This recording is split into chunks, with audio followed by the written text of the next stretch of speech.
Cette vidéo va expliquer l'épure 2 qui se nomme coupe horizontale AA', frontale BB' et de profil CC'. Mise en page. Pour cette deuxième épure, la mise en page se fait sur une feuille Bristol A3 orientation paysage. Commencez par dessiner le cadre autour de la feuille à 1 cm du bord. Le cadre se dessine toujours en trait épais. Dessinez ensuite un cartouche comme ci-contre.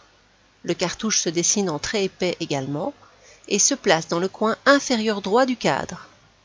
Il doit contenir le titre, le numéro de l'épure, le nom et le prénom, la date du cours et la classe. Et il doit être dessiné suivant ces mesures. Tous les textes d'une épure doivent être dessinés en écriture normalisée. L'épure comporte un trièdre de projection, une coupe AA', une coupe BB', une coupe CC' et une légende, à disposer plus ou moins comme ci-contre. Comme pour la première épure, hormis les mesures de mise en page qui sont imposées, toutes les mesures du volume sont libres. Une épure se dessine toujours en noir et blanc, au crayon ou à l'encre. Les couleurs de traits utilisées dans cette vidéo ne sont là que pour aider à mieux distinguer les différents types de traits en rapport avec la légende et les conventions de dessin. Projection orthogonale. Voici le volume à dessiner en projection orthogonale. Il faudra dessiner la vue en plan, qui est la vue de dessus, la vue de face et la vue de profil, pour obtenir ainsi un trièdre de projection. Projection orthogonale. Commencez par dessiner les axes X, Y et Z du trièdre de projection. Dessinez la vue en plan du volume en regardant vers le dessus de celui-ci et en y reportant toutes les informations de largeur et de profondeur, sans oublier les deux arêtes cachées qui représentent l'arc de cercle situé en dessous de celui-ci. Reportez toutes les informations de largeur sur le plan frontal à l'aide de traits de rappel. Reportez ensuite toutes les informations de hauteur du volume afin d'obtenir la vue de face. Reportez les informations de profondeur sur l'axe Y. Faire pivoter cet axe Y en prenant comme centre l'intersection des deux axes.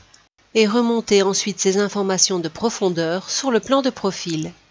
Dans un deuxième temps, reprendre toutes les informations de hauteur de la vue de face et les reporter sur la vue de profil également. Le croisement des informations de profondeur et de hauteur donne la vue de profil. Attention à ne pas oublier l'arête cachée qui représente le dessus de l'arc de cercle. Coupe horizontale AA'. Une coupe horizontale est un plan parallèle au PH, qui coupe le volume dans sa hauteur. Il faut donc spécifier la hauteur d'un plan horizontal pour pouvoir le situer dans l'espace. Comme le plan horizontal est parallèle au PH, il va se confondre avec le PH et donc ne sera pas représenté dans le plan horizontal de projection. Par contre, la trace d'un plan horizontal sera représentée dans le plan frontal et dans le plan de profil de projection. Il est à noter qu'une coupe horizontale est toujours dirigée vers le bas et jamais vers le haut. Coupe horizontale AA'. Il faut commencer par dessiner le plan de coupe AA' sur la vue de face et aussi sur la vue de profil. Ces traits de coupe représentent les traces du plan de coupe. Ils sont dessinés en traits épais et en traits mixtes, donc avec des traits longs, petits, et les flèches représentent le sens de la coupe. Comme ici c'est un plan horizontal, les flèches seront toujours orientées vers le bas. Les lettres AA' sont indiquées dans le sens de lecture, A vers la gauche, A' vers la droite, et sont situées à l'opposé des flèches par rapport au trait de coupe. Il faut ensuite identifier les points extrêmes coupés par le plan de coupe sur le plan de face. Ici, on a le plan de coupe qui rentre dans le volume ici, qui en sort là, puis qui re-rentre ici et qui en ressort là. Et donc ces deux traits jaune, orangé, sont les endroits où le plan de coupe coupe le volume. Donc l'intersection entre le plan de coupe et le volume. On va donc descendre ces informations pour obtenir les limites de largeur de la coupe, donc dans le volume. Il faut également identifier les points extrêmes coupés par le plan de coupe sur le plan de profil. Ici, on voit que le plan de coupe rentre dans le volume à ce niveau-ci et en ressort à ce niveau-là. Donc il coupe toute la profondeur du volume et donc on va pouvoir reporter toute la profondeur du volume ici dans la coupe en croisant ces informations de profondeur avec les informations de largeur afin de trouver le contour global donc de la coupe. Il faut ensuite remplir les contours de coupe avec des hachures en traits tout fins à plus ou moins 45 degrés et espacés de 2 à 3 mm les uns des autres. Et pour terminer, il faut ajouter les traits de dessus qui représentent les arêtes situées au-dessus du plan de coupe. Un trait de dessus est un trait discontinu, d'épaisseur moyenne et un petit peu moins serré que les traits de rappel. Il est à noter que les traits de dessus ne sont à dessiner que dans les coupes horizontales. Il est à noter également qu'on s'arrête au premier niveau de trait. Ici, le faîte du toit, par exemple, ne doit pas être dessiné, parce qu'il est au deuxième niveau, au-dessus du plan de coupe. Coupe frontale BB'. Une coupe frontale est un plan parallèle au PF qui coupe le volume dans sa profondeur. Il faut donc spécifier l'éloignement du plan de coupe ici pour pouvoir le positionner précisément dans l'espace.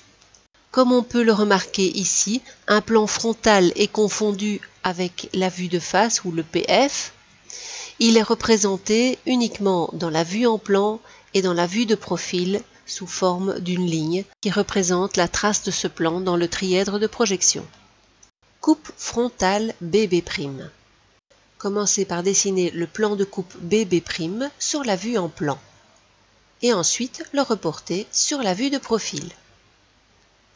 Il est à noter que pour une coupe frontale, contrairement à une coupe horizontale, on a le choix du sens de la coupe. Il faut donc diriger les flèches dans le sens désiré de la coupe. Pour cette épure, on a choisi de prendre le sens de la coupe vers l'arrière du volume. Pour dessiner la coupe, il faut identifier les points extrêmes, coupés par le plan de coupe sur le plan de profil, afin d'obtenir les limites de hauteur de la coupe.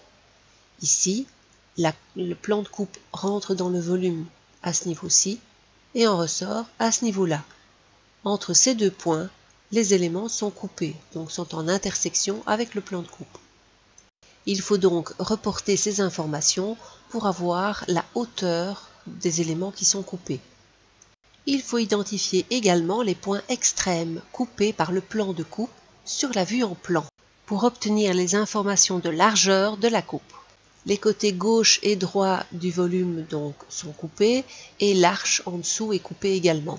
Donc on va reprendre ces informations-là et les croiser avec les informations de hauteur de la coupe pour arriver à trouver le contour de coupe complet. Remplir ensuite les contours de la coupe avec des hachures. Le plus gros du travail est fait. Cependant, en suivant le sens des flèches de la coupe, il faut également dessiner les parties vues du volume, celles qui se situent à l'arrière du plan de coupe. Dans ce cas-ci, on dessinera aussi le faîte du toit et les deux petites parties latérales qui rejoignent ce faîte au reste de la coupe. Coupe de profil CC'.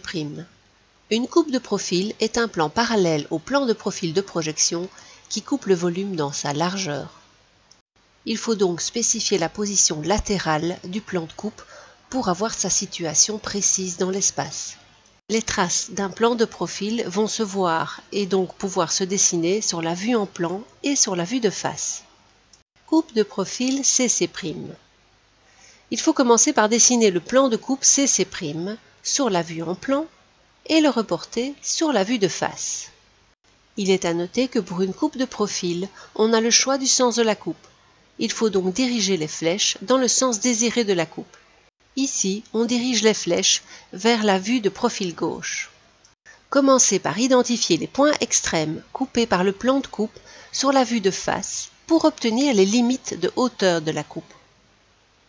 Ici, le plan de coupe rentre dans le volume à ce niveau-ci et ressort à ce niveau-là.